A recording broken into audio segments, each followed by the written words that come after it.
Good. Good evening, ladies and gentlemen. Very warm welcome to another edition of our evening talk. This time, little different than what you have been doing every time. All the time, we've been discussing about management and so many other activities. When Air Marshal Matheshan mentioned to me that this is a subject he's planning to contemplate to discuss, then I thought I think the best way to share it with our members, the subject which is so much in interest to everybody, the Tejas saga, the future of Indian aerospace capability. You have been reading the newspapers quite often what's happening, and the recent 83 Tejas fighters have been ordered after 50 years. Hindustan Aeronautical Limited.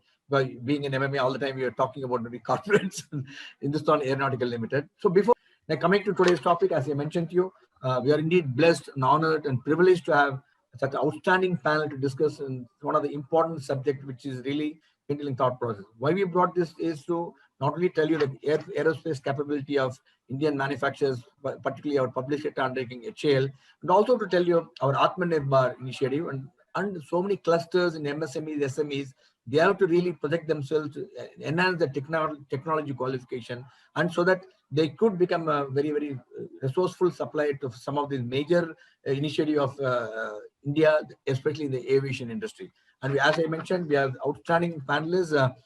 Let me formally welcome our distinguished panelists for this evening. Dr. Kota Harinarayana is a Padma Shri Distinguished Scientist, Program Director, ADA, Chief Designer of LCA. And Air Marshal Rajkumar, Air Marshal is a veteran from the Air Force, PVSM, AVSM, VM, and mentioned dispatches, founder director of NFTC, and former program director of ADA, and former commandant of AST. And let me also have the privilege of welcoming Air Marshal Matheswaran, AVSM, VM, PhD, Chairman and President of the Peninsula Foundation. This event is being brought to you by Madras Management Association in association with Peninsula Foundation and Karnal and the rest of things. Let me have the privilege of introducing Air Marshal Matheswaran.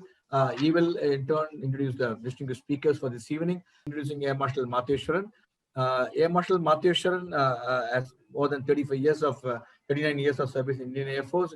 Was the former Deputy Chief Integral Defense Staff headquartered, and he's also experimental test pilot and has been involved in extensive flight testing and development. The Air Marshal also held a number of command and staff appointments.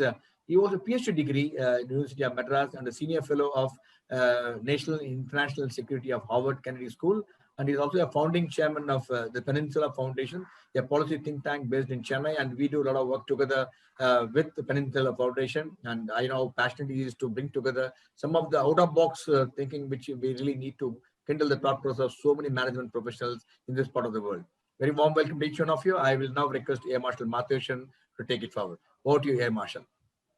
Thank you, Vijay. Thank you.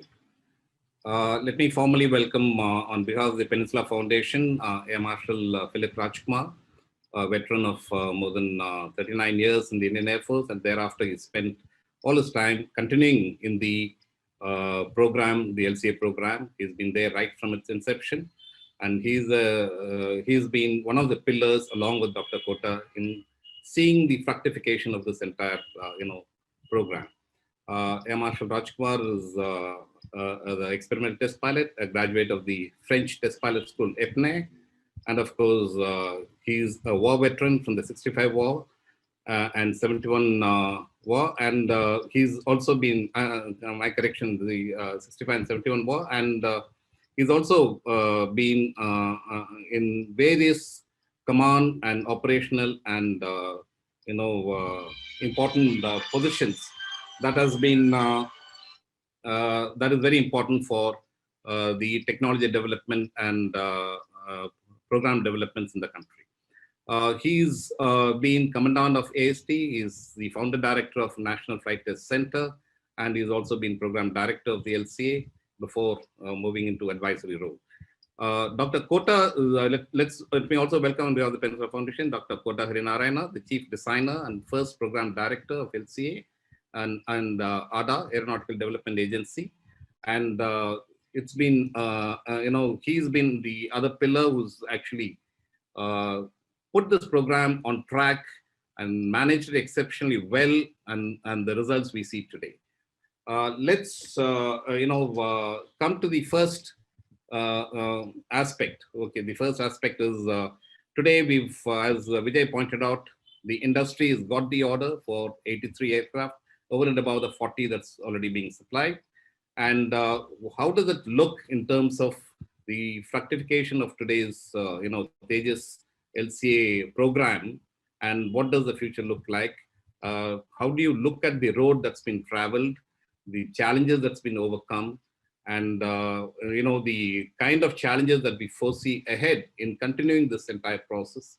Let me start with Air Marshal Rajkumar to get his overview over the next 10 minutes, and then I'll come on to Dr. Kota Harinarayan. Air Marshal, yours. To set the record straight, I would like to say that ADA was formed in 1985, 84, and the first Director General was Dr. S.R. Valluri, and he resigned in December 1985, and Dr. Kota Harinarayana was appointed the Program Director in December 1985. So it is only right that he sets the ball rolling about the early years in ADA. I joined only in 1994 September. So over to Dr. Kota to tell us all about the early years of ADA, starting from 1985 December. I might have started ADA, but you have written a book about ADA. So you know everything. So I think Air Marshal Mathis was right in asking you to talk about the ADA and all, and I can add further. I'm just sharing that page on the book that's been released so that for people can see that. This is the book that was released in Aero India, and it's written by obviously Air Marshal Rajkumar and the co-author. It is the downloadable book available is just the preview, and I think the full book, we are all waiting to read it, but the preview itself is quite nice, extremely nice. So all yours now. Okay, can you all hear me now? Yes. Okay, so ADA was formed. The first general body meeting of ADA was held in 1985, which was with the defense minister in attendance, and the program, the LCA program, was formally launched at that meeting in January 1985 with Dr. S.R. Valluri as the program director. And initial outlay of 560 crores was sanctioned at that meeting. Then, for various reasons, Dr. Valluri resigned in December 1985 and Dr. Kota took over. Dr. Kota was unanimously chosen by a search committee which was headed by Air Marshal Wallen. And of course, when Dr. Kota arrived on the scene, there was nothing there except the name Aeronautical Development Agency, and they were operating from a room in the wind tunnel area of the National Aerospace Laboratory. And he had the difficult task of getting a team together. He started collecting people from other organizations, ISRO, NAL, HAL, and so on. And finally, to get the project definition phase underway, he went to Air Marshal Wallen, who was chairman HAL, and asked him to depute engineers to the program. And some 200 to 300 engineers joined the program, and that's how he was able to launch the project definition phase. And the consultant or the partner in the project definition phase was the Dassault Aviation.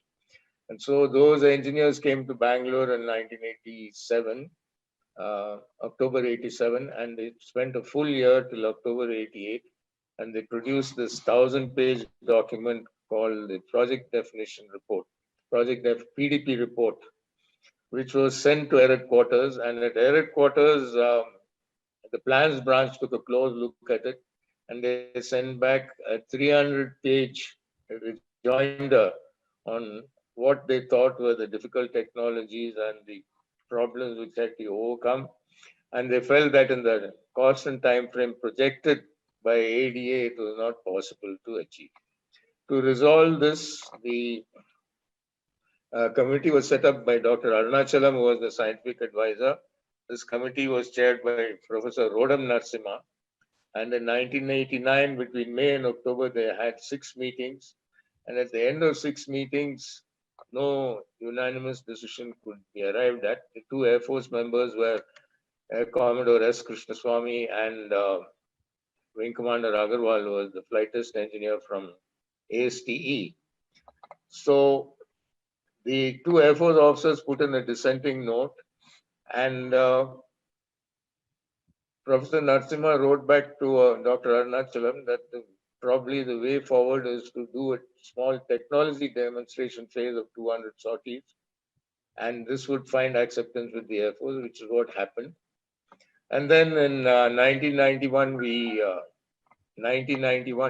had the financial crisis when India had to mortgage the gold reserves, and so all this took some time to sort out, and Prime Minister Narasimha Rao was the one who sanctioned the program in 1993 with an outlay of 2188 crores. And that is how the program, meanwhile in 1991, the wind tunnel testing started. A very high definition 1:6 scale model was fabricated and was handed over to Dr. Arunachalam at a function in HAL in June of 1991. This model was sent to the Arnold Engineering Development Center in Tennessee, USA, and all the wind tunnel data, lift and drag, control hinge moments, and all that data was collected. Subsequently, the model was used to generate data in 4 other wind tunnels. One at the Onera wind tunnel in France, the Sagi wind tunnel in Russia, in Moscow, and the Calspan wind tunnel in New York, and also the trisonic tunnel of NAL in Bangalore. So all these 5 sources of wind tunnel data had to be normalized and put on a common base, and this was done by the aerodynamics group at HAL headed by Mr. Jaisimha. And then metal cutting started in 1993 for the first prototype. In fact, when I joined ADA in September 1994, the fuselage of the first technology demonstrator was still being riveted in the prototype hangar. But simultaneously, the development of the fly-by-wire system started with the help of a company called Martin Marietta, which later on became Lockheed Martin. And Dr. Kota also took the help of a lot of private industries, academia, to sort out the numerous technical problems which were cropping up all the time. So I think it's time Dr. Kota took over and told us about all the problems he faced. Thank you, sir. Thank you, Master Rajkumar, for the nice introduction. He has written a beautiful book, and I suggest everybody should read that. Okay, and as he said, that rather very uncomfortable time when Dr. Valluri resigned along with Rajamahendra. And at that time, I think they were looking for somebody who can take over. Until then, though we said there is a feasibility study done, but if you look at it, it was only a concept study that was done. Okay. But it was very clear, unless you have very advanced technologies of fly-by-wire system, composites, digital avionics, cockpit, and management systems and all that, and the ability to integrate a variety of weapons, because Indian Air Force has been always using not only Western, but Russian, Western, indigenous, and all that. And each has its own interface requirements and all. And they needed an aircraft which can integrate all of them without any adapters. It should be done. That was a big challenge which has to be done.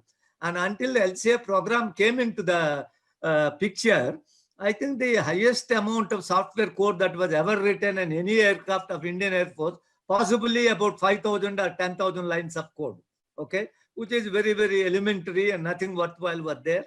Even the Mirage 2000, which was imported, it was a totally a digital, it was only an analog system. We didn't have any knowledge of, and even there, our knowledge of fiber system was next to nil. And we, though there was a team in HAL for doing composites, they have not even designed a panel. Forget about designing anything bigger than that. And in avionics, some background was there, but to design a cockpit and design a complete avionics system based on open architecture was never done before. And we also wanted to have, so far, we never had what you call a system and a process whereby you define what is the kind of safety requirement, what are the kind of reliability requirement, how do you apportion the reliability to various subsystem, system components and all, and then how do you achieve that? That is the thing. We never had also the background of how to make such an aircraft, test it to a defined, what you call, airworthiness requirement. But some good thing was also there. The air staff requirement was finalized, very ambitious, but it was there. And 560 crores was already given. And an organization like ADA was already established. Let us not underestimate these three major things that came when I came into the picture, because these are the three basic pillars on which the rest of the infrastructure was built. But it was clear, even if all the people from HAL come and work, their knowledge base was not adequate to develop this aircraft. So we had to get people from other organizations. And we got some pretty good people, number of people from NAL, we got from academic institution, from DRDO labs. Interestingly, we also got some good number of people from certification agency like erstwhile CEMILAC and also DGAQA. We got some good people. Also got some good people from ISRO.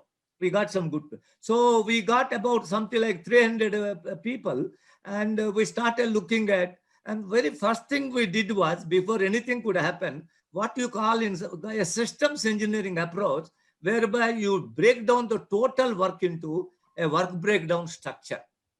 It's very, very important. I'm mentioning this to you because if you don't do that, there is no way you will be able to develop a complex aircraft like this. You have to break it down into small modules. And we broke it down into 2,000 modules. And for each module, we identified a person who will be responsible. And each module, we have identified what is the input, what is the work to be done, what is the output, and what are the resources required to do that.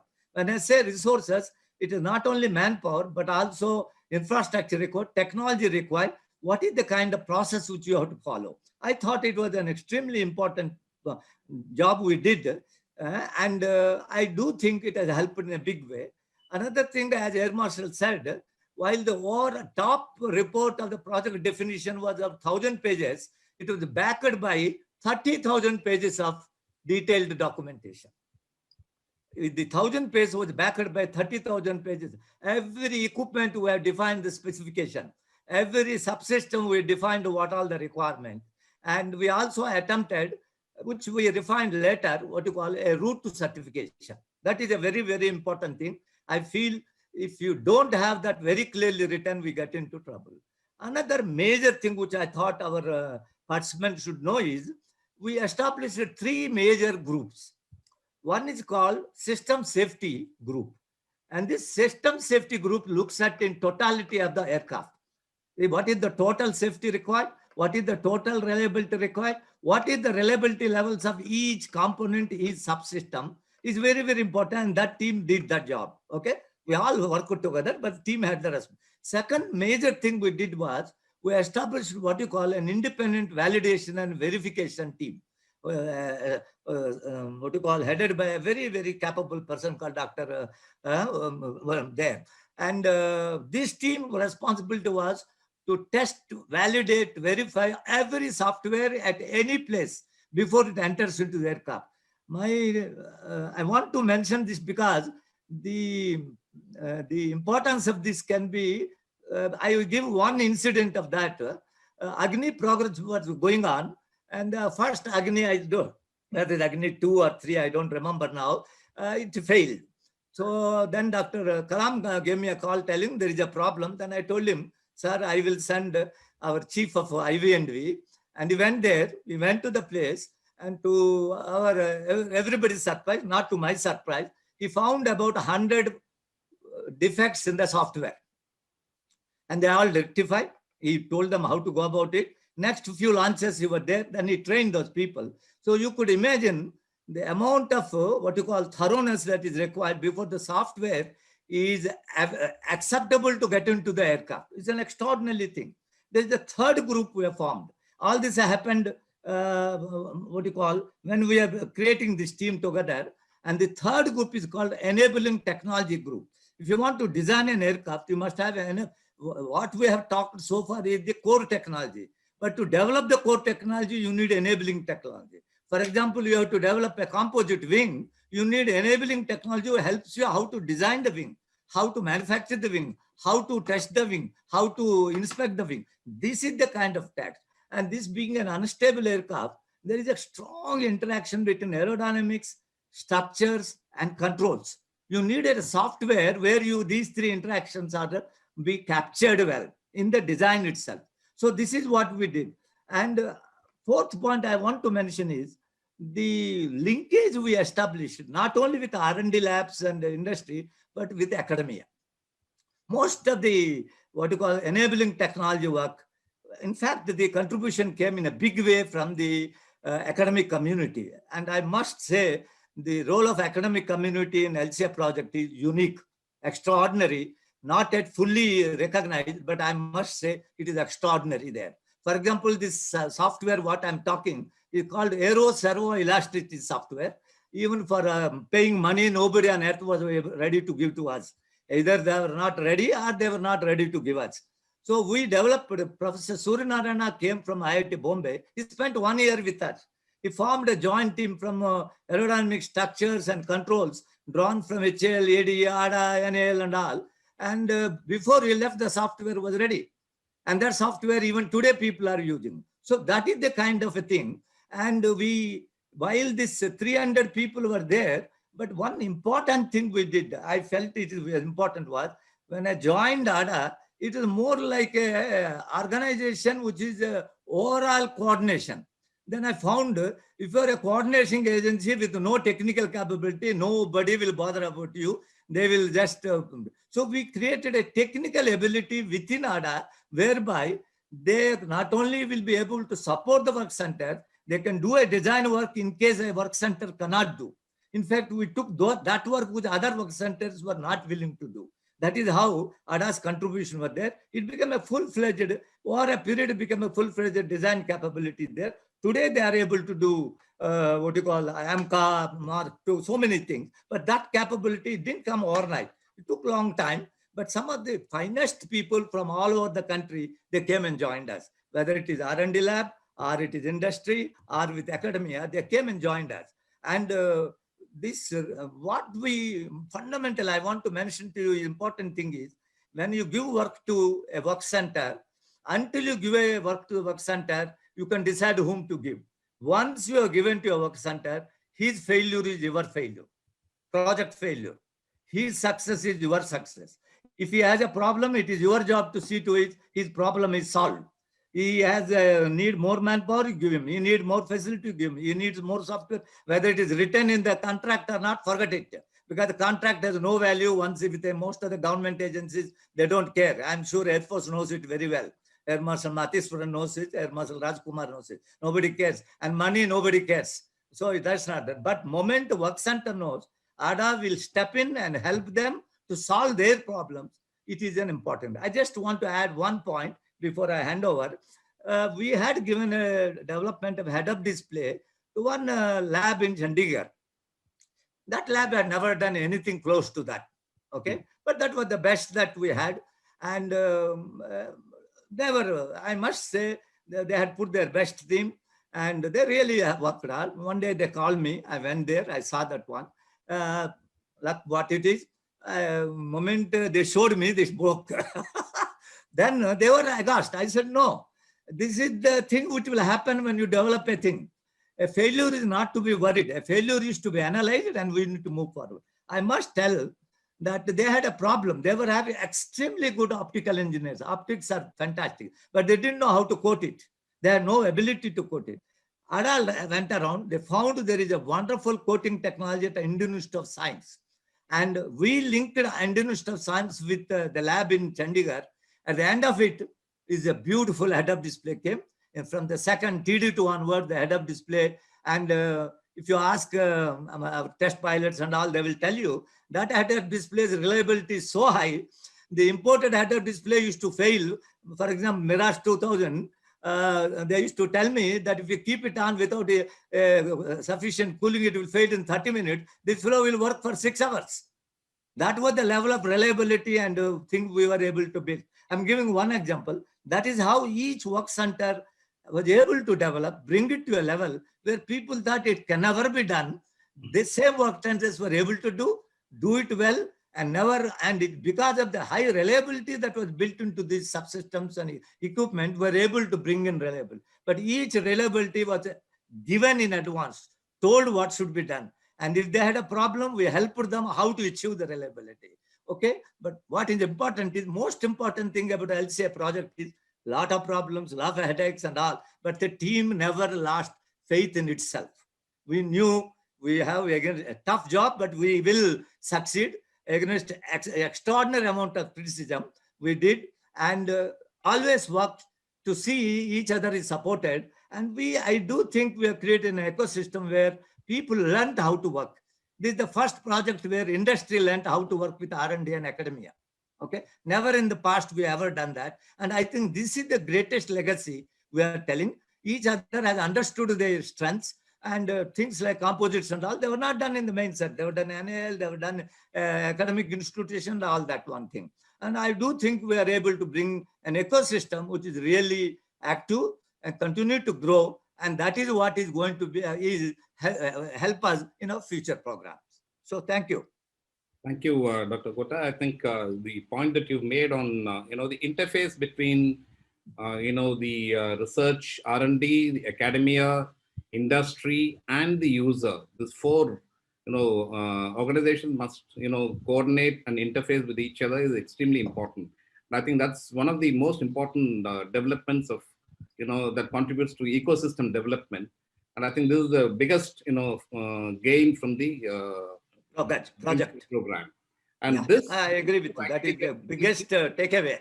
Biggest takeaway. So this needs to actually get expanded to every other program and must become a culture in the country. Absolutely. This is an observation that we actually put out in one of the reports in 2014 to the Ministry of Defense. Coming back to the program again, Dr. Kota, I want to raise a couple of questions. One, the program actually started off in '79. You started your career with HAL first, and then moved to DRDO, and then you came back to HAL, and then again you came back to DRDO. In fact, my first meeting with you was, you were the chief designer in 1982 when I come to collect an aircraft in Oza, Nasik, and you were already working on, you were suggesting a wing route extension program for enhancing the performance of the MiG-21. That was my first meeting with you. But coming back to the program itself, the feasibility studies and the Air Force interacted. I've read the communication between Dr. Valluri and Air Chief Marshal Latif in the time frames around that time. And subsequently, we made a change when the ASR came out, and Air Force insisted on a 5.5 ton basic weight aircraft with an ASR, which is quite a stiff challenge.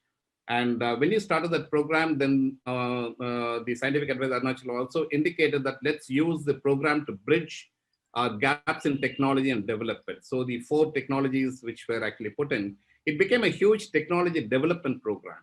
So how did you think the timeframes would be met with such huge challenges at that point of time? Today we've done that, but at that point of fly-by-wire, we've never had a background in that. Carbon composites, we never had a background in it. We wanted to develop multimode radar. We never had anything before that developed within the country. So to develop the ecosystem, develop infrastructure, do the research, and to also fructify into this entire program, it actually became a huge technology development program as well. So how huge were the challenges? And correlating that with the, let's say, the Gripen program, which started similarly at the same time. Their fly-by-wire program went through 2 accidents. We had a flawless, development in the entire process of, testing. So can you elaborate on these challenges that you had? Air Marshal Rajkumar, shall I answer this point? Yes, please. You, Dr. Kota. I want to make one important statement. 1979, there were discussions, analysis, concept studies, and all started. But in an aircraft program, you say start of a program is only after project definition is over and a go-ahead is given. Everything that is done before project definition is only pre-studies.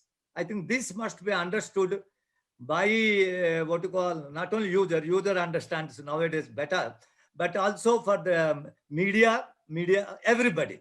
If there is a Gripen program or F-16 program or any program or Rafale program, anything, all that is done before project definition is pre-studies. Only after project definition completed, technologies are identified, technology readiness level is available, partners are identified, work is defined, architecture is known, requirement is known, resources are known, then only we say the project has started. In case of LCA, the 500 crores what has been given, very clearly written in the CCS paper that it is initial money given only at the end of the project definition. Clearly money definition will be found. Until then, it is only initial, and I'm extremely happy the government has given the money, because without that we couldn't have moved forward. But I think all the professionals in aviation and all must know that project starts only after definition. We have completed our definition, say by end of 89 or first quarter of 1990, when the Air Force examined our thing. But next 3 years, there was no money, no sanction. It is only 1993 May that India became little more relaxed in funding, and when Dr.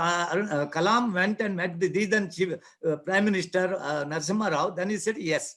Because Kalam said, if you don't give money, we are back to square one. Okay, but he was gracious enough. He said, no, India is in much better position.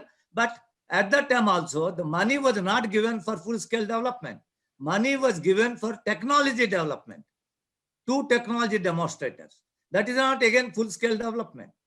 Okay, full-scale development money came only in 2001 November.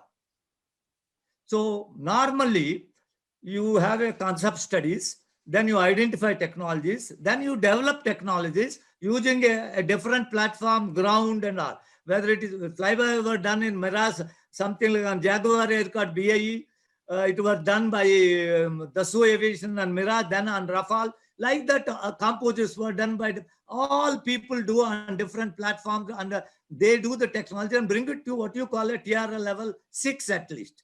Okay, once you have done that and your mind is clear what we need to do, technology have reached a maturity. So in our case, it was a great desire to develop it. And if you can revisit our air staff requirement, I want to tell you now, if you can make that ASR come now, after 40 years, I'll be happy. Now, even now you can't do it. I'm telling you, that was the kind of ASR we have written. But it is an ASR which was available. With that, at least the work would start. If you never had an ASR, how do you go ahead? Okay. Today, there is a great awareness within the users, technology developers, industry, that we have to do in step by step. Even though LCA never was able to meet the kind of requirement what we talk, forget about LCA. No aircraft on earth can meet that requirement. I'm sure Air Marshal Rajkumar is aware of that. Macheswaran is aware of that. Okay. So, but good guide for us to move forward. Okay. And Air Force was able to understand, and they said what we have achieved itself is a major achievement and we should move forward. And that is how you have done a Mark 1. Now we are doing Mark 1A, and I do believe Mark 1A plus and all that kind of thing. My understanding, the whole country is going gaga about 83 and all that. In my personal opinion, 83 should be starting point. Absolutely. We should have another 100. There's no question of going with this. You should not run around the whole world to get another aircraft to be bought from abroad. I thought Air Marshal Macheswaran, your think tank must come out very, very clearly telling no more buying by abroad any fighter. This should come out very, very, very clearly. Otherwise, it will not make any good to the Air Force, to the country, and to the world.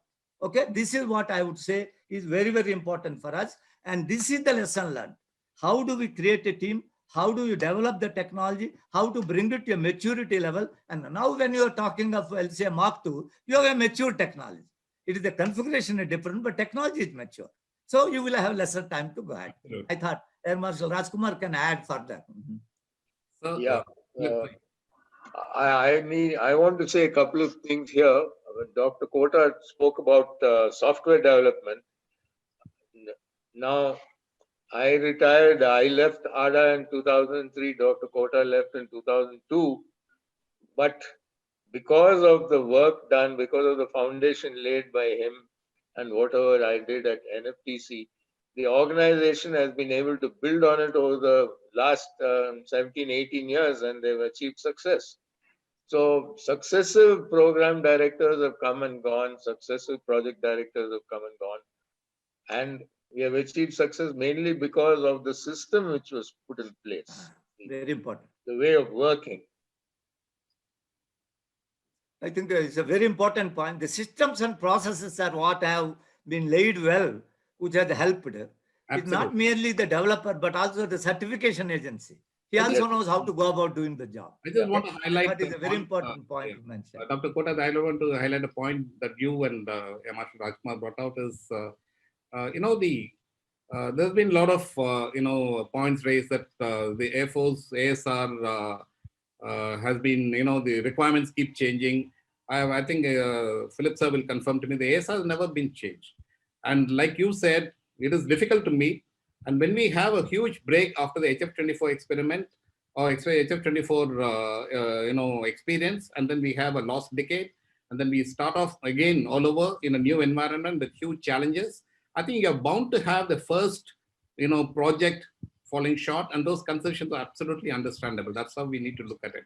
But technologies are mature, and exactly as you said, the next variants should continue to improve, and better variants and better aircraft will keep coming out. And this is the way actually the industry needs to grow and the ecosystem needs to grow. We lost that opportunity in the HF-24. But coming back to the, fly-by-wire, I think that significance of that achievement should, be recognized by everybody. I think that's the biggest achievement in this entire program as I see it, apart from the carbon composite, There is another very important, Matheswaran, Yes. I would like to interject. Most important achievement of LCA project is, while fly-by-wire composites are important, it is the way you design and integrate complex systems. That's true. It is the systems integration and bringing them together, meeting the safety, reliability requirements in a flawless way. I think that is the biggest achievement. Fly-by-wire is a one component, composite another component, utility management, fourth component is other thing. But how do you bring the whole thing together seamlessly, hardware, software, system, subsystem, and make them work flawlessly right first time? I think that is the biggest achievement in my opinion. Okay, Absolutely. I this agree. is the biggest learning. This you cannot get it by pay any amount of money. That's Nobody will teach you. That's true. Philip sir, you flew the aircraft last year after the article. Can you hear me, sir? Machi, I just want to make one point. Yes, sir. Go ahead. The point about software development. Now, the LCA Mark I and the Mark 1A, they have something like 2.5 million lines of code sitting in the mission computer. And it'll keep on getting added as more capabilities are added. And about 1.1 million lines of code in the DFCC. And all this, every single line of this code was independently verified and validated by the IVNG team. Correct. And validation of the flight control software is all done on the Ironbird. So this was a huge job. In fact, before first flight, we had to work for 1 full year on the Ironbird to validate that simple fixed gain software for first flight, which was in a very limited envelope. Now the envelope has gone to 50,000 feet, 8G, and all kinds of capabilities have been added. And Padmavati, the lady who's in charge of mission computer, she said that they've released 500 versions of the software. And it's an ongoing process. So there's a lot of work on ADA, tremendous work, thanks to the foundation led by Dr. Kota and Dr. Karnakar and so on. And Dr. Girish Devadare, the current director, said that one more technology which we have imbibed and sort of become quite proficient at is the testing of a aerodynamically unstable aircraft in a fly-by-wire system. Not only did we go for fly-by-wire, we also went for an unstable aerodynamic configuration. And we have learned how to handle that thanks to the good control law team we have at NAL and backed up by the aerodynamics group at HAL and ADA. And so this is another important gain in the program. Now we can handle unstable platforms in any future design. One more excellent outcome of the LCA program is the Naval LCA program.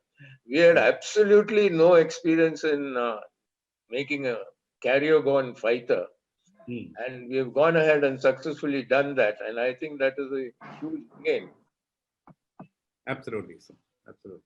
It's a unique capability there. Not many countries have that kind of capability. As Air Marshal Rajkumar says, they're the first time we developed an aircraft that can take off and land from a carrier.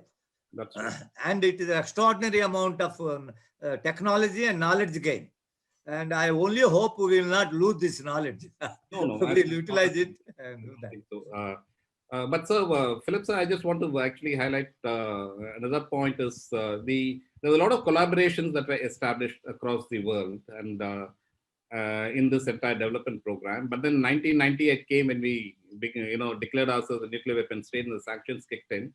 And I remember the meeting you were there, and of course Dr. Kota was there. The former president Abdul Kalam had chaired the meeting, and the Lockheed Martin Merita at that time, they retained our fly-by-wire testing module that they refused to return it to us, if I'm right.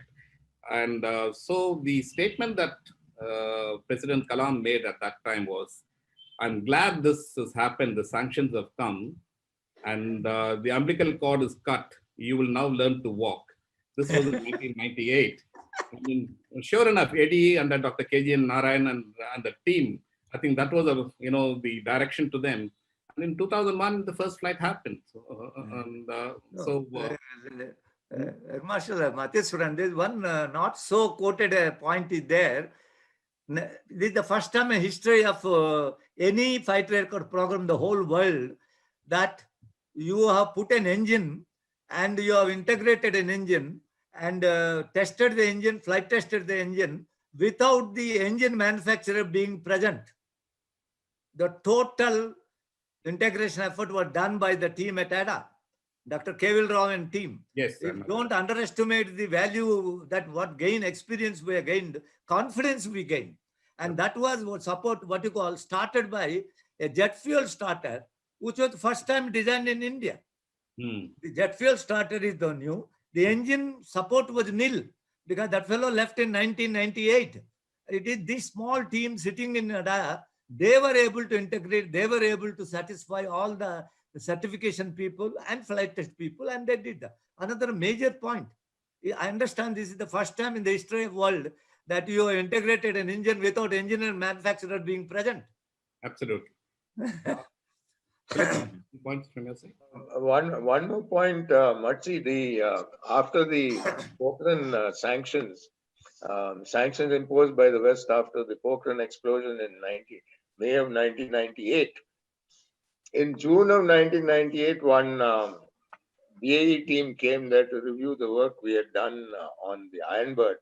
And at the end of that meeting, that gentleman said that there's nothing more we can teach you. You have to pluck up courage and fly this aircraft. I remember that. We all felt very happy, and we said, now preparations for first flight. Will you please send your flight test engineer to review our preparations for first flight? So 2 weeks later, a message came from BAE saying, sorry, our engineers are all too busy. We cannot send anybody. So we were left truly alone.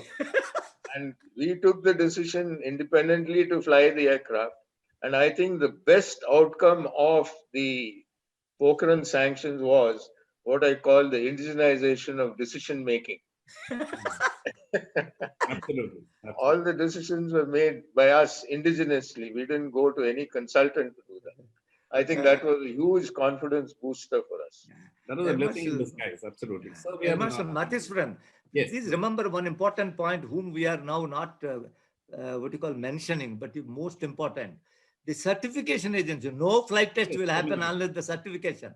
Right. See, the whole certification was done in the absence of anybody from either one of these manufacturing people. And you have tested, you might have done 2 times the testing, but they developed enough confidence and they were able to give enough confidence whereby the aircraft could fly. Today, our system and process is, if certification says you cannot fly, that's all. So that is also a major contribution. We developed the ability to certify an aircraft of this class, which is not a minor technology. Absolutely. So let me, we will be running out of time if you know, the topic is huge, but let me bring the discussion to the future. Now that the series production finally is commenced and or the order has been placed, the future development, and this is the lesson that we carry from our HF-24 experience, is that now we never continued with that process. Of course, it was impacted by many other factors, the Cold War times and denial regimes and a whole lot of other issues. But in this now, the Mark 1 is just the starting point. But what the Air Force probably needs is later developments and later variants. We are looking at Mark 2. The Navy wants a twin-engine fighter. They're already going ahead on that design process. And of course, AMCA is the other one. Much of the experience from the Tejas, the expertise gained from Tejas experience is what should translate into viable variants that should come in. So Mark 1, Mark 1A, and Mark 2. For example, in Mark 2, if you're going to be actually doing a single-engine fighter, as the Air Force is looking at, and you're looking at a twin-engine fighter for the Navy, would that dissipate the resources that we have, or would it be better to actually go in directly for a twin-engine fighter and not look for cutting-edge technologies, new developments again, but mature technologies must be placed and reduce the time frame within which you can actually get into series production? Okay, let me just tell, then Air Marshal Rajkumar can add. I find Mark 1A is a fairly state-of-art 4.5 generation aircraft, and it will meet your aircraft which earlier was done by MiG-21, MiG-23, MiG-27. Okay, you don't need anything different from that. Mark 2 is a much bigger aircraft. It is a medium-weight fighter. Though we call LCA Mark 2, it is a medium-weight fighter. It can carry 6.5 tons payload and is a bigger aircraft, with a bigger engine. There's no question of going to Mark 2. Mark 1A itself will meet at least 2/3 of Indian Air Force's requirement. And if not 2/3, half of Indian Air Force requirement. We have to continue to use that one. But you have your Mirage 2000, you have your MiG-29s, you have your Jaguars. All that can be replaced by Mark 2. Okay, the word Mark 2 is a wrong word. It is medium weight fighter. Okay, all that can be done. And the 5th generation fighter, what we are talking, which is a twin engine fighter, which will replace eventually the Su-30 and that kind of a thing. And you are rightly talking about the naval aircraft. I'm still not able to understand. Marshal Matheswaran, you have to now think about it. I don't understand why do you need a 2-engine fighter from a carrier. I need a single engine fighter which is reliable, which can fly, and then go to a twin-engine fighter. Certainly, I feel eventually we need a single twin-engine fighter to increase my range. But a single-engine fighter with this kind of a range, with an air-to-air refueling capability, should be adequate for Navy. In fact, for 20 years, Navy said, I'm happy with a single-engine fighter. And today, there is a change in line, change in thinking. I do think a good think tank like yours must analyze and give your views telling, let us go ahead with a single engine fighter, work on a twin engine fighter and all. I agree with you about the whether we should do so many projects at the same time. I do believe technology is available, but we must build the what you call team. The people are there. You have to increase the strength. You have to increase the number of people working. I think unless you do that, you won't be able to move forward fast enough. But you do need a twin engine fighter, you need a single engine fighter, Navy, and I do think all of them can be handled. This is my understanding. Air Marshal Rajkumar can add to that, and maybe Air Marshal Matheson himself can add something more to that. Yes, I'd just like to point out that the French Navy, before they went in for the Rafale, they used to operate two carrier-borne aircraft, one called the Etendard and the Super Etendard. Both were single engine. The F-35, the very latest which the United States Navy has got, a single engine. So what is this great requirement for twin engines? We don't understand that. Anyway, I think I Air Chief think the Marshal. Navy has to analyze that. Yes, sir. Air Chief Marshal Fali Major is here with us. Sir, welcome and good evening. And he has a question to ask. Go ahead, sir. You'll have to unmute yourself, sir. Good evening, everyone. Oh, good evening. And it was wonderful listening to Dr. Kota and Air Marshal Rajkumar about the LCA experience. A little while ago, Matsi mentioned about the future. Now, my question is, we always keep going back to that old talk about, does doctrine drive technology or does technology drive doctrine? When we talk about the various variants we are talking about of the LCA, my thought process suggests that why have we brought in this LCA Mark II in between? At the cost of money, time, and for the sake of leapfrogging, which is very urgently required by us, why don't we go from the LCA Mark 1A to the AMCA? Because by the time we are through with the LCA Mark 1A, I'm sure enough knowledge and enough technologies would have been, generated both by ADA, HL, and all agencies concerned, and try and divert our expertise and techniques to that one aircraft, which we will definitely require as we go along. Now, I'm not very sure about the huge differences which will emerge eventually between the LCA Mark 1A and Mark II, besides it being a twin engine aeroplane. But my feeling is that we are taking on too many things and adding to the problem of the user, the Indian Air Force, the huge, maze of different variants and the added problems of, logistics and supply chains, etc. And so will it be for the manufacturer. So, this is just a thought. I would like an opinion on that from the experts here. Thank you. Matsi, may I answer that question posed by Fali? Please go ahead, sir. Yeah, Fali, the point is the LCA Mark II or the medium-weight fighter is envisaged as a replacement for the Mirage 2000 and the MiG-29 and the Jaguar, which are all expected to go out in the next 10 to 15 years.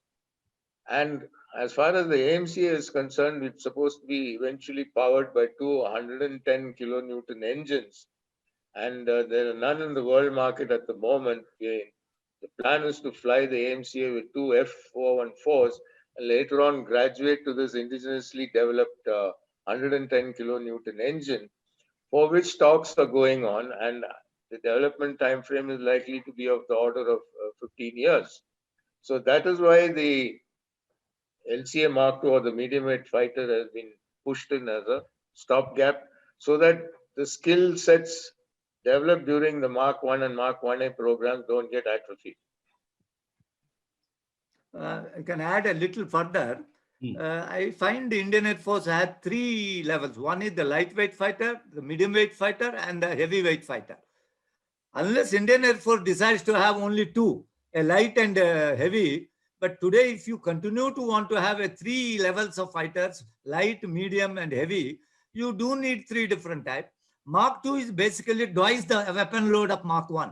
See, you have about 3.5 tons of weapon load for Mark 1A, Mark 1A, and it can become 4 ton and all. But Mark II is, you are talking of 6.5 tons, okay?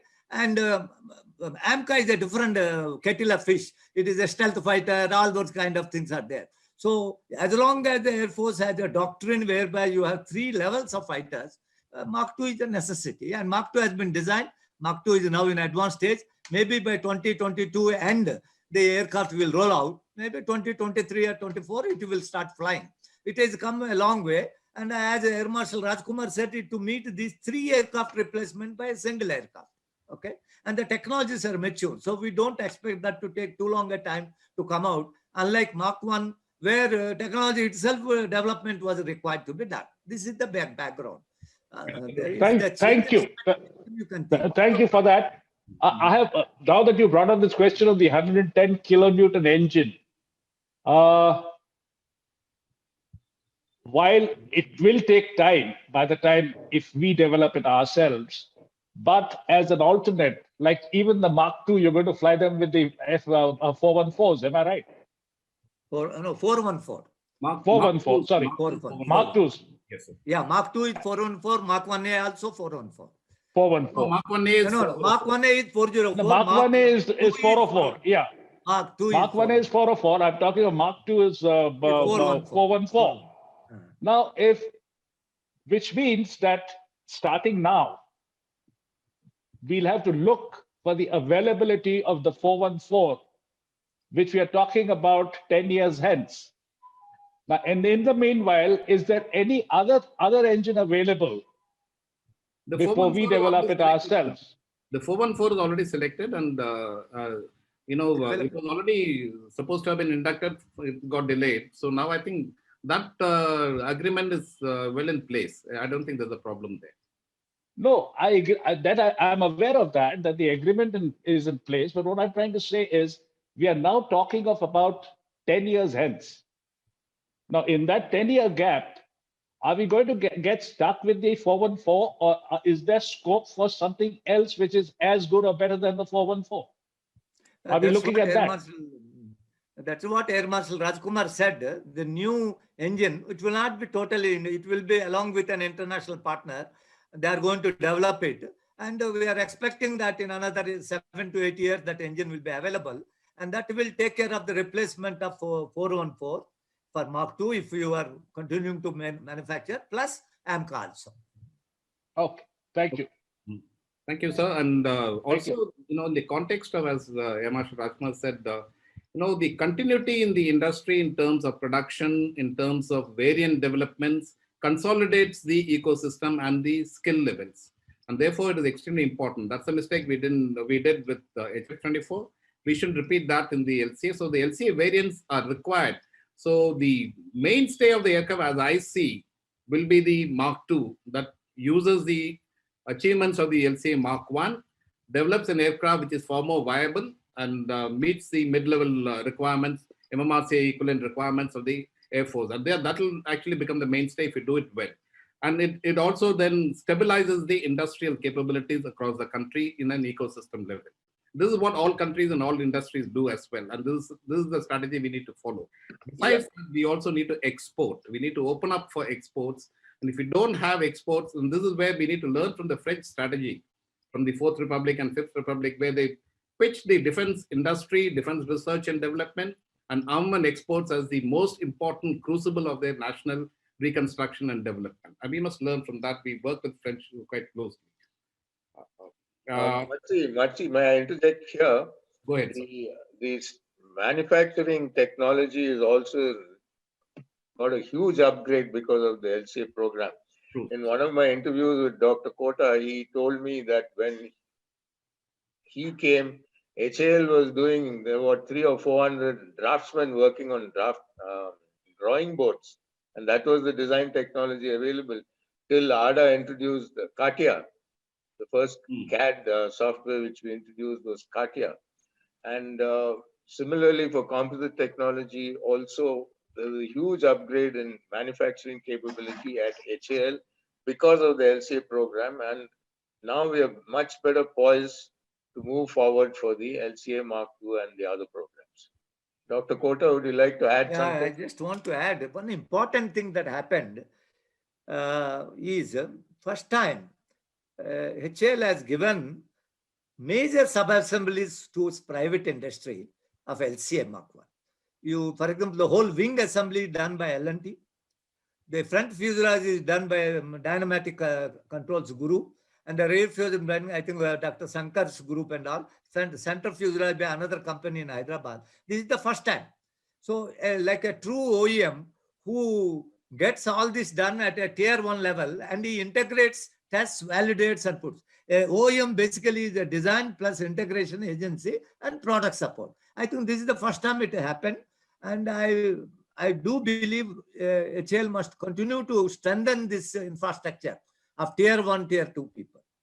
The second thing, what important now is, earlier what used to happen, that even though there is an indigenous manufacturer is able to do that, if 10% reduction is there from an imported fellow, they will buy from import.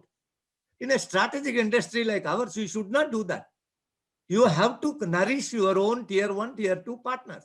I hope now that is happening, and there is a government circular telling that you have to continue with your indigenous partner unless it's something unusual happens. Okay, even if there is a small variation and all, because they are partners to the whole program, and that is what is happening. And this ecosystem must be nourished.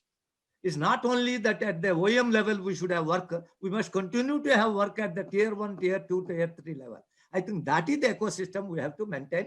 I hope that is what is going to happen through Mark 1A. I would genuinely believe that Mark 1A, more aircraft have to be ordered. I am sure Air Force will order in course of time. Mark 2 also will come, and other things will come there. So, but this is the ecosystem not of manufacturing, in addition to what we talked about, the development, technology and all, which needs to be nourished, which also needs to be nourished. It is not a minor thing. It is a major thing, which strategic thinking is required. Okay, sir? Absolutely. Let me actually, read out some of the questions, lots of them coming up here. There is one question on, could the time for completing the project be expedited? That's from Mr. Venkateswaran. If a number of Indian scientists working abroad been motivated and recruited for these projects, even if it meant paying attractive salaries.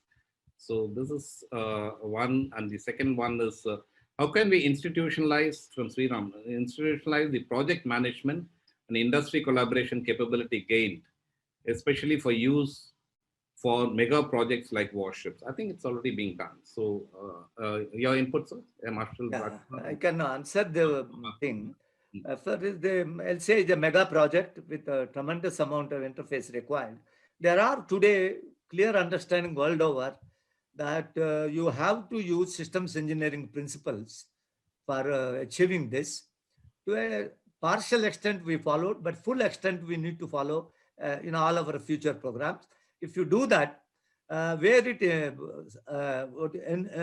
says that technology should be brought to a level of maturity before you put it onto the aircraft, and should be funded separately to reach that level. And that is one thing which we have to do. And the ecosystem must be maintained, must be supported. And third is internationally available engineers. We still have a problem of cost, what you call salaries and all. But I hope, while the government side there is a problem, but if there is a private partner, he has no such limitation, and he can certainly take somebody from outside and take them as a consultant or on a contract or whatever it is, and bring their strength to the project. I do believe with the opening up of this kind of a system today, with so many tier 1, tier 2 partners, that should be solvable. That's what I think we should be able to do. And in a special case, we should also be able to get in ADA, HAL and all, some people. But we have got quite a good number of people for during our initial phase of LCA from abroad. A lot of people came and joined us, and they continue to work with us. I have not seen a single fellow leaving once they entered into the project. Okay, I have a question from Commander Kalyan Raman. I think Philip sir probably could look at this. ASRs will continue to define and give a direction to all future programs of our country. does it seem sensible to examine the mutual evolution of a program and its ASR, taken in pairs, such as LCA and its ASR, to derive lessons to be learned in the art of ASR processes? Yeah, I Go think ahead, Marshal Rajkumar. whom do you want? You want me or Kota Yes, to sir. answer? Philip, sir, you can No, Air Marshal Rajkumar, you go ahead. I can add later. Yeah. See, a lot of lessons have been learned from ASR 2 of 85 and the LCA program. There's no doubt. The main point is that the LCA program had a lot of new technologies, and therefore, one of the first lessons, there are two big lessons which we need to learn from the LCA program. And the first one is that differences between partners must be ironed out before the start of the program. That's number one.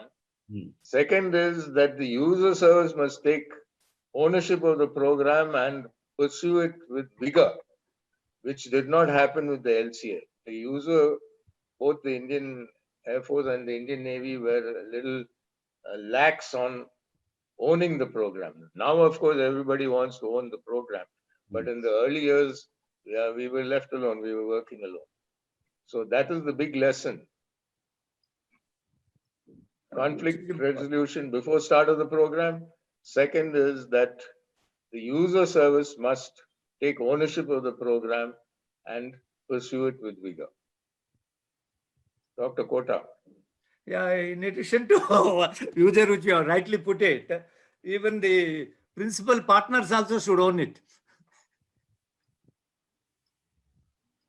That is important. In LCA, we had a lot of difficulty with that. Yeah. We can't afford that kind of luxury in any future programs. Yes. I hope other agencies have learned the lesson and they will back future programs right from the start. I just want to now bring one question to both of you is, ultimately, the supply chain control, this is with respect to now the deliveries from HAL to the user, and of course also, looking forward to increased production. And the trick lies in maintaining standards, reliability, quality control, and quick delivery. That means the production rate has to be increased. And much of the production rate increase is possible only when the industry has the supply chain completely in control. When I say supply chain, if there are still dependencies on, import dependencies on critical items, then it will actually keep reflecting in the way, efficiency of the delivery mechanism. So for the industry to stabilize and move ahead, as Dr. Kota said, more orders have to come. It will all depend on the user feedback, the user satisfaction level, and also the necessity to create an export strategy, which I believe should not be left to the industry alone. It must be led by the foreign policy to break into, the countries where this can actually create a tremendous advantage for India. So how do you think that can be achieved? I think, Air Marshal Mathisuran, you put a very critical point, that is exports. But I've seen in past a few exports that were done, they were not backed up with good product support. That's why we support. So a strong product support has to be created, okay, and has to be managed well, really good professional people, and export must be a policy of the government of India, ably supported by the services and ably supported by the industry. But unless we take it as that LCA must be exported, must be supported, and make a success of that, we would not have completed our journey. Okay, this is an important policy matter, not to be left to industry or so. It should be a national policy. And I agree with you, this is the way we should move forward. And I understand today from HAL and others, there are at least half a dozen countries who are very, very keen to evaluate LCA and own it. So we should take opportunity of that and do it. And the cost of LCA is certainly going to be cheaper than the other aircraft equivalent capability. Okay. So that must be a policy direction. I understand the present government is thinking in that direction. The other problem, Matsi, I'd like to flag is that, we're now getting these tier 1 and tier 2 suppliers ecosystem. They have to go and explore the export market. And to do that, they have to produce quality products at a reasonable cost. Otherwise they cannot compete in the world market. So this is an evolving situation, and we'll have to see how it goes. Absolutely, sir. So that brings to the point. So again, pricing is not governed by. That's why I said export needs to be, pushed and strategized by foreign policy and the external affairs ministry. Because if you put the price and pricing system on the industry, the government should back the industry. Take away the price because you need to penetrate markets. And there is a RAND study that clearly, is a very well researched, study on how military equipment is sold across different countries. The fundamental objective is to penetrate into a market and thereafter actually evolve. And the pricing is not determined by, the various other commercial factors that come into the picture. That's right. Absolutely correct. Marshal Masand. Marshal Harish Masand is wanting to... Yeah, he wants to talk. Harish, sir, you can come online. You can ask the question directly. Well, Dr. Kota and Air Marshal Rajkumar and of course Matsi, a very educative presentation. I really admired and learned a lot from this. If you recall, I met you first in '91 when you offered to let me fly the LCA when it gets developed, Dr. Kota. You've probably forgotten that, but well, later I did get a little opportunity to associate with the program when I was as an advisor in 2005, about 8-9 months. Now, at that time, I found that while we were focusing on the airframe and the engine, Kaveri development and the other things, we were lagging in avionics sensors like the radar, which was not coming up, and also the EW systems, which are required, because I feel more than just the airframe and the engine, these systems and the avionics are actually what make the aircraft perform in the kind of environment we're talking about. So could you please tell us what is the current status of the multi-mode radar we hear about, the EW systems that are required as we go along in the future? Dr. Kota, may I answer that? Yeah. Harish, the multimode radar project, which was undertaken by HAL, was short closed, and we went and collaborated with Elbit to fit the 2032 radar in the Tejas Mark 1. But in the meantime, LRD has developed a phased array, AESA, active electronically scanned array radar, called the Uttam. And that is doing very well, and it is either about to start flight trials or is already undergoing flight trials. I know it has been integrated on an LCA frame.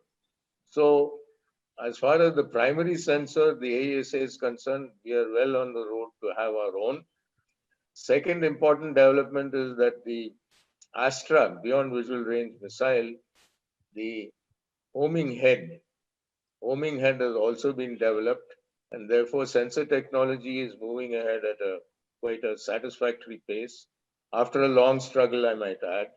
And the EW system, DARE is working on an EW system which is already flown on the LCA frame.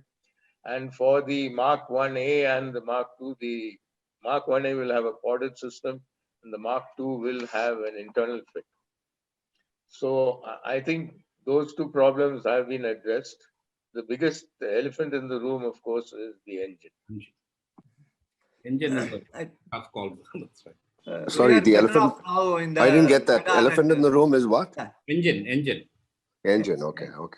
Yeah.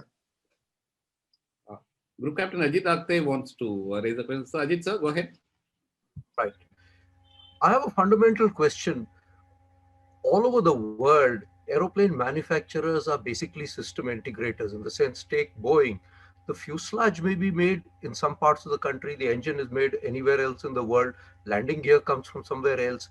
Why are we so stuck about it must be made in India? Will it lead to delays in the final product coming out? Get things from where all over the world, everybody doesn't make everything themselves. No, your point is well taken. In fact, earlier, everything was to be done within HAL or you have to import. That used to be the way of working. But now you have a tier 1, tier 2, tier 3 partners in India. And today the engine is coming from GE. We are still buying from engine. And a few items are still coming from, like pumps and all are still coming from outside. Only point is you have to make sure the supply chain is protected. Supply chain must be protected. And critical thing, engine is a critical thing. If the OEM, the engine fellow says, I'm ready to, if there's a big order, 100 aircraft are there, I will manufacture in India and supply, it will be a good thing. If you are ordering only 10, 15, nobody will set it up. But if you are ordering 120 aircraft, you may be willing to do. Aim is to see that the supply chain is protected. It doesn't go through vagaries of politics. That is the only thing that has to be ensured. Ajit, I'd like to add that, for example, today we are trying to de-link economically from China, but it's going to be very, very tough because all our pharmaceutical basic ingredients are coming from China. As far as electronics is concerned, so in areas, critical areas like electronics, we are so dependent on China that it's high time we became more self-sufficient in the manufacture of micro devices like, transistors, capacitors, resistances, and so on. Everything we are getting from outside. So there must be indigenous capacity built. That has to happen.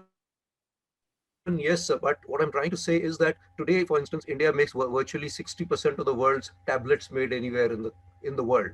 But the raw material comes from China, a large amount of it. And that comes from China predominantly because it's cheaper. That you need to either find another cheaper source or do it yourself is accepted. But what I'm trying to say is that if a project is going to get held up or delayed and the user is going to get delayed, why don't you just get it from abroad and go?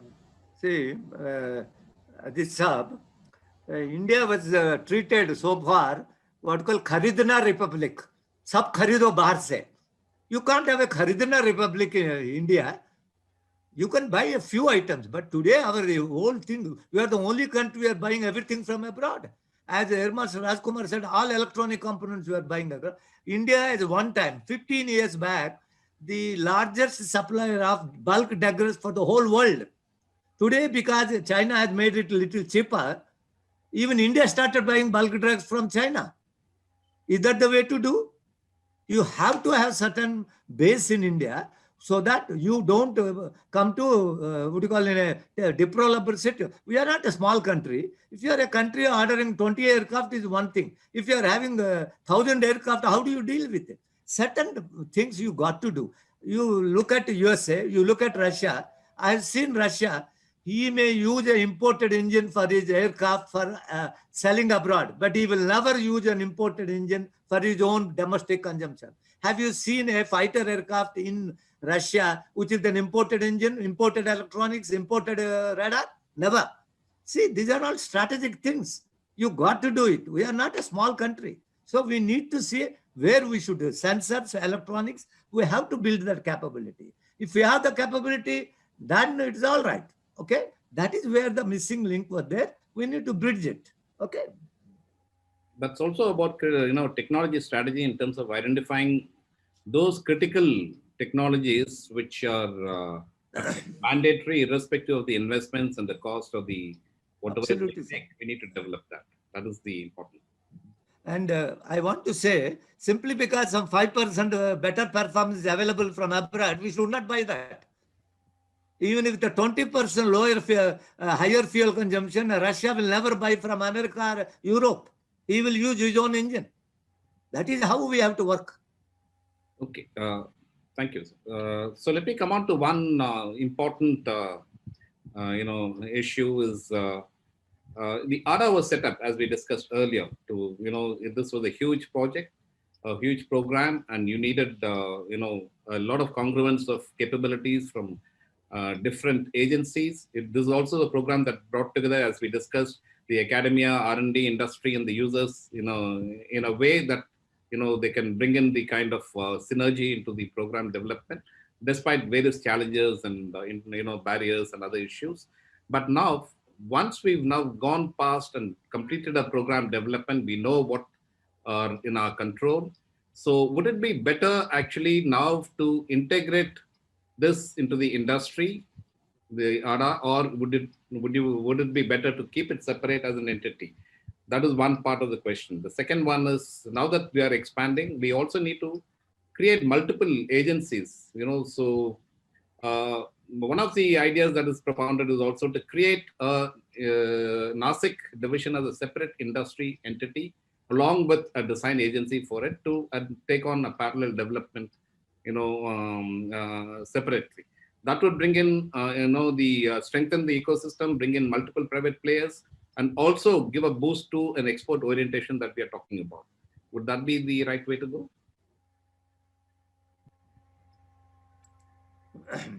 Let me put you this way, sir. Today we have multiple programs.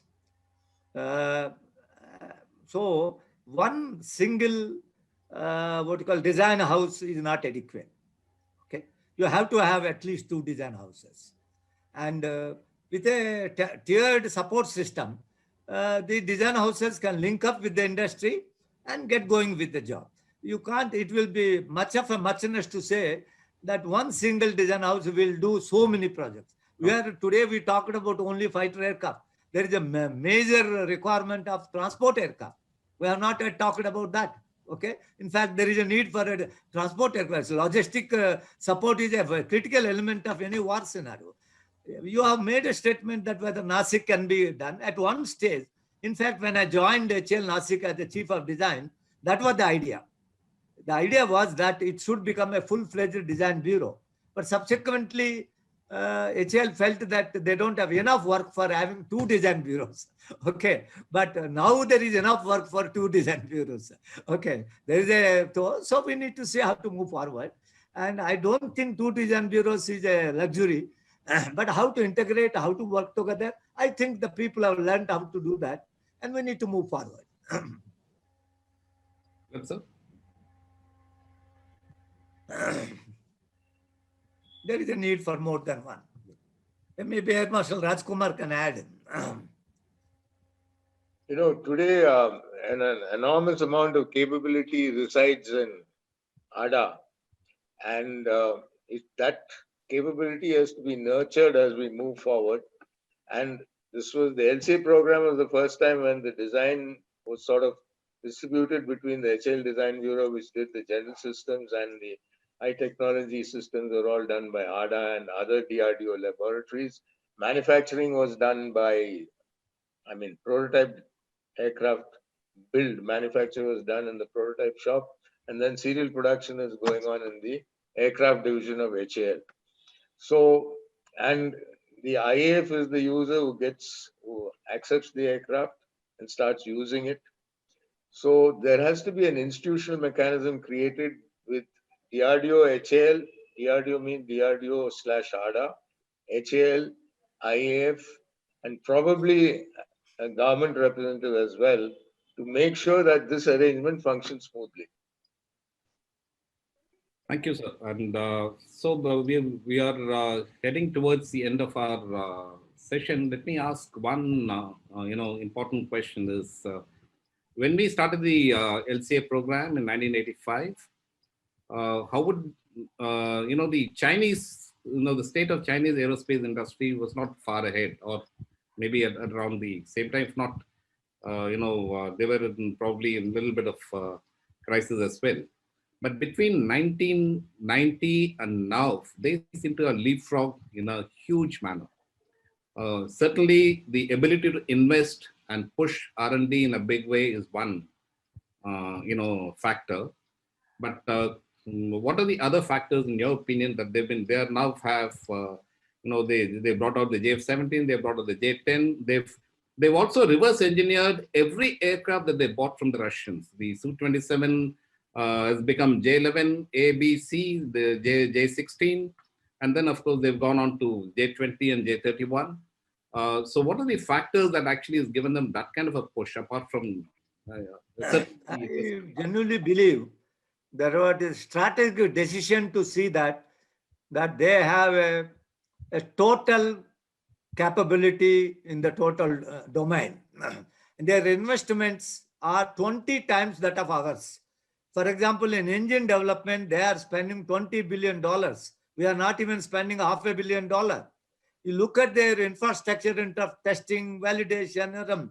There are at least 40 institutes who are working only for aviation. I think it's a strategic way of thinking. We are doing subcritical investments and subcritical thinking. We have to increase to 10 times. And they're also critical. They're thinking export is a part of their policy. Industry must export. If they don't export, they can't exist. In fact, they are not allowed not to export. Export, and you can see from an importer, today is the second or third largest exporter of aviation in the world. And I'm happy the present government is thinking of export, because export is an integral part of your developmental program and production infrastructure. I feel we are doing under investment in technology, infrastructure, everything under. 1/10 what we are doing to 1/20th. You can't become a strategically important country with such low investment. It has to be increased. You look at their transport sector. They have an investment in what you call a turboprop, a regional turbojet, a narrow body aircraft, a wide body aircraft, name it, and everywhere. Where are we? Last 15 years, I've been running around just to get a sanction for PDP of a 90-seater passenger aircraft. Where are we? There is a need for a tremendous amount of thinking in terms of strategy, because aviation is strategy sector. There is zero doubt on that. So we are not thinking in that direction. We need to think about it. Every investment here, every rupee you invest, you will get 10 times that. That is the point, sir. Matsi, may I add that the whole thing boils down to the question of your economic strength. Now, going back to 1978, when Deng Xiaoping introduced his 4 reforms, China has become the manufacturing hub of the world. From everything, you look at a Christmas card, you'll find it's printed in China. You look at some, office decoration, you pick it up and see it'll be made in China. They have become the manufacturing hub of the world, and they've got a foreign exchange reserve of more than $2 trillion. And they are able to make these massive investments. Now, let me tell you something. To develop the Kaveri engine, we have invested till today, in the entire program, we've invested 2,200 crores. How can you make an engine in 2,200 crores? The LCA program, which has been running from 1985 till today, the total amount of money spent is 14,300 crores, which is less than $2 billion at today's rate. Now, with these kind of drip feeding of investments, how do you expect a Big Bang event to take place? The whole thing boils down to economics. Absolutely, sir. But that's also a paradox in this country, because the success of the atomic energy and the ISRO, they are directly under the Prime Minister, and investments they've not been shy of giving the required investments, and the focused development and achievement of objectives have taken place. And the engine program that you pointed out is extremely vital, because 500 crores in the initial investment and subsequently in piecemeal. Whereas China started engine development is the most complex, I suppose, research challenge any country can have. The Chinese have been at it. Still, they're not happy with what they've achieved. They've got W10 and W15 in more or less well developed, but they're not ready to happy with that. And despite having invested and done the kind of research from 50s, they've now sanctioned $2 billion exclusively for W15, energizing the research process all over again. But coming back to one important issue is with respect to the government policy with respect to national strategy or national technology or aeronautics strategy. And both of you have been presidents of the Aeronautical Society as well. The National Aeronautics Commission isn't it extremely vital? And this was recommended by C. Subramanian Committee in 1969. But successively, 6 committees, including the last report that I submitted in 2014, we emphasize the importance of National Aeronautics Commission or Aerospace Commission, as we call it today. And somehow it's not just materializing. In fact, I've gone quite blunt in the recommendation, saying wind up the Department of Defense Production, create a Ministry of Defense Industry, or call it a Ministry of Aerospace Industry, create a national aerospace commission and strategize the overall development in this process. Isn't that necessary? I see what is happening. There are what you call the, unless you have a total view of aviation, you won't succeed much. We have a defense production separately, Ministry of Civil Aviation separately, all this separately. Each fellow is trying to safeguard his turf. It is like a turf war that is going on, not in the interest of the country. And so each fellow says it is his domain. But there is that is where a strategic thinking is required, because there is not 80% is common between civil and military aircraft.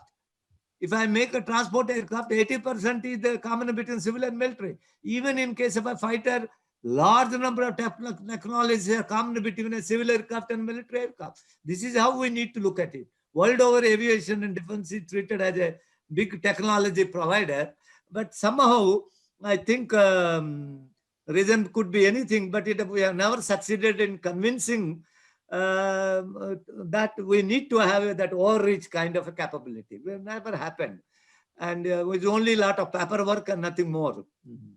Yeah, Machi, I'd like to point out that India is the only country in the world which has a military air show at Yelahanka, and the following year they have a civil aircraft air show in Begumpet in Hyderabad. Nowhere in the world does it happen, but Ministry of Defense and Ministry of Civil Aviation don't want to collaborate and have a single air show. So that is the problem. There has to be some kind of political direction from the top. You have to integrate both. Absolutely correct. We have to. Yeah. Thank you, sir. And since it's been a wonderful session with Air Marshal Rajkumar and Dr. Kota. Let me invite your concluding comments on the way forward. How does the future look for Indian aerospace capability in terms of, the critical areas that, if you put it in 2 minutes, critical areas that must be addressed to be on the right track and grow forward? Dr. Kota? And thanks to the foundation laid by the LCA program, today we have mastered certain technologies which are crucial to move forward. And as I said, success depends on how successfully we develop the engine technology in this country, the hot end engine technology. And this requires huge investments. And I only hope the government of India will make the necessary investments. The human capital already exists. Our young boys and girls are extremely talented. They're extremely keen. In the various companies in Bangalore itself, Mahindra and Mahindra and Tata's and Infosys and L&T, there are something like 6,000 young people working on in the aerospace sections, but they're all sitting on computers and developing things for companies abroad. They don't even know which part of the aircraft this item is going to fit in. But if you harness that kind of capability, I'm sure the human capital exists. If the government provides the money, I'm sure many more Dr. Kotas are there to take the country forward. So, I do think the LCA has shown us that when a major challenge is there, we all can come together and make it work. Now, the technology is always a moving thing. It's not a static thing. We have to continue to develop the technology, continue to invest in technology, and continue to invest in infrastructure, and continue to strengthen the ecosystem. I genuinely feel our small and medium industries, they need a helping hand. See, today there are a lot of industry I've seen in Chennai, in Bangalore, in Pune, in Gurgaon. Those industries don't have any test facilities also. Test facilities are very expensive. The facilities required for processes like heat treatment and all extremely expensive. I've seen in Brazil, I've seen in Germany, I've seen in Europe, all these places. These facilities are established with government support, but run on commercial lines. Okay, so that facilities are today. Even a good startup today, we have a good. I'm very happy to know that startup culture is now caught on in India. We are the third largest. But these startup people are struggling because if they want to test a EMI/EMC testing, where will he go? Where will he do? And today, neither Army nor Air Force is that easily making its test facility available to the industry. Forget about, don't use the word government for everything. Our services must give facilities. Our big industry fellow must give facilities. And we must invest in these facilities. And as Air Marshal Rajkumar said, the engine, you don't have any engine test facility for a module level. You don't have a test facility for high altitude testing. It needs about 10,000 crores of investment. We have to do it. This is what, when you do that, the industry will grow, the infrastructure will grow, and the technology will grow. And our investment in technology is today so poor. Our Aeronautics Research and Development Board, you have to increase by 10 times so that academia can strengthen their capabilities. Small industry can strengthen their capabilities. So this is the kind of a overall leapfrogging we have to do in technology development, maturing the technology and testing it on a platform, then bring it to a new platform so that rapidly we can go from a project definition to realization. Then you can do about 10 to 15 years. But if you start technology itself after project sanction is done, it will take 25 years or 30 years. I think this is the big lesson we have to learn, and we must see that such decisions are taken. And I have a feeling aviation so far is we only with LCF we are hoping export and all. It is only consuming money. But if you sustain it, it will give you a lot of returns. And you'll even wealth generation is possible through aviation. 80% of exports of USA is aerospace. Everything else they import. Same thing can happen to India. And today China is doing that. I think that is what we need to have a 10-year plan and make sure that happens. This would be my suggestion and whatever little experience we have gained in the last few decades. So thank you, sir. Thank you. Thank you, Dr. Kota. And absolutely, both of you actually summed it up very well. It's extremely important that the country recognize that aerospace, capability is the most strategically important, requirement for the country, and therefore a national strategy must actually figure that out. This has been articulated by Xi Jinping 3 years ago, and he's highlighted that very importantly. But if you go back in history, and most of the countries, and I go back to France again, Charles de Gaulle very clearly articulated, get back, and the investment in getting aircraft design, development, manufacturing, exports, these are the issues that have been highlighted. So I think it's very important. That is why the Aeronautics Commission or the Aerospace Commission becomes very crucial. Thank you so much, sir, Philip, sir, and Dr. Kota. It's been a wonderful experience interacting with you both. The time we can carry on this subject from many more. The engine is a big subject by itself. But I think your contribution, I think the audience and everybody who's listened to it would have gained immense, satisfaction and knowledge in listening to your, views and experiences in this evening. It's been a wonderful evening. Thank you so much. Vijay, all yours. Thank you. Thank you so much, sir. Thanks to each one of you. And I can tell you from the management perspective, it's really a masterclass in project management. So many management, we have more 950 people watching the program live on YouTube, Facebook, and on webinar. And I'm quite sure the takeaway for them will be a fantastic thing, and it will be a thought-provoking for them. And your insight, especially that SME should really enhance. That's one of our intention to showcase this program to so many SMEs whom we are targeted, so that they can enhance the thing and the capability of our Indian scientists. We are so proud, sir. And your especially takeaway for one of the management professionals said, your team failure is your failure. I think this is all great takeaways for each one of us. As a token of our appreciation, sir, we would like to present under these difficult circumstances when we are all doing the program virtual. I think this is what we thought. We'll, on your 300 face masks, we go and give it to the people till the vaccine is really reaches the people. This is what will protect each one of us, and our team goes around and present this to various needy and poor people. And I think this is the way we thought we'll really think. Thanks for really appreciate you accepting our presenting this memento on behalf of you. Thank you so much again, Kota sir. It's a fantastic. Air Marshal Rajkumar and all the Air Chief Fali. There are so many senior air marshals who have joined us, whom most of them I worked with, and it's really fantastic to see them online, and we look forward to seeing you more often, sir. And thanks to Master Mathivasan, as usual, one of the finest evening do. I'm quite sure MMA and Peninsula will bring you more such events. And already you got so many comments come that they should be doing on defense production, how to do that. Number of other things, a lot of ideas already come from the people. Thanks so much, and please stay safe, stay healthy till we meet again. Bye bye and good night. Right. Namaskar. Thank you, sir. Thank you, sir.